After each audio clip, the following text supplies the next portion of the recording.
कहा जाता है कि बिंदुसार ने अपने जिस बेटे को सिंहासन के लिए अयोग्य बताया था, वो उसे पाने के लिए इतना बेकरार था कि उसने अपने सभी 99 सौतेले भाइयों को मार डाला।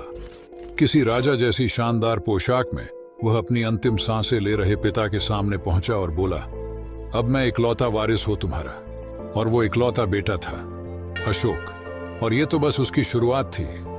दूसरी सदी ईसा पूर्व में भारत के सम्राट अशोक ने हिंसा का जो बेरहमी भरा तांडव शुरू किया था, वह बेहद डरावना था। जब अशोक के मंत्रियों ने उनके इस आदेश पर हिचकिचाहट दिखाई कि महल के चारों तरफ मौजूद फलदार पेड़ों को काट दिया जाए, तो उनका जवाब था, ठीक है, तो फिर तुम्हारे सिर कटवा देते हैं। अशोक की बेरहमी का कोई हिसाब नहीं था। उन्होंने अपने मंत्रियों के लिए एक महल बनवाया। मंत्रियों को मालूम नहीं था कि इस महल में ऐसे उत्पीड़न कक्ष थे जिनमें मारने के 5 सबसे तकलीफदेह तरीके मौजूद थे। इसे नाम दिया गया अशोकाश हेल। पर अशोक का ये दमन चक्र यहीं पर नहीं रुका। अब वो अपने दादा द्वारा शुरू किए गए पूरे भारत के विजय अभियान पर निकल पड़े। दक्षिण में मौजूद कलिंग अशोक से संधि करने को तैयार नहीं थे। अशोक की सेना ने शहर की घेराबंदी कर ली, पर कलिंग ने हार नहीं मानी। और जब कलिंग की हिम्मत जवाब देने लगी तो अशोक के सैनिकों ने चढ़ाई कर दी। अशोक अपनी जीत का आकलन कर रहे थे कि तभी उन्हें एक शख्स सामने खड़ा नजर आया।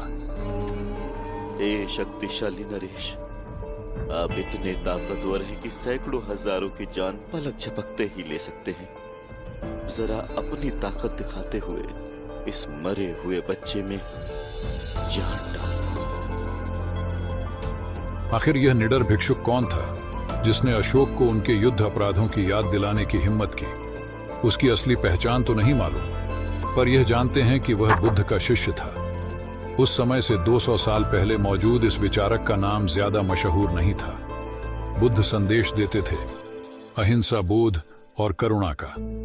उनके अनुयायी धन वैभव को त्याग कर पूरी दुनिया में घूमते हुए अपने जीवन को मिसाल बनाकर बुद्ध के संदेश फैलाते रहते थे।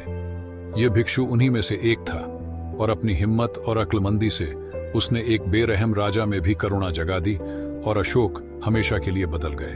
उन्होंने कत्लेआम वाली जगह यह स्तंभ बनवाया। ऐसे और स्तंभों का भी निर्माण करवाया गया। इस पर अशोक के शुरुआती संदेशों में से एक दर्ज था, सभी लोग मेरी संतान हैं और मैं चाहता हूं कि मेरी सभी संतानों का कल्याण हो, वे प्रसन्न रहें।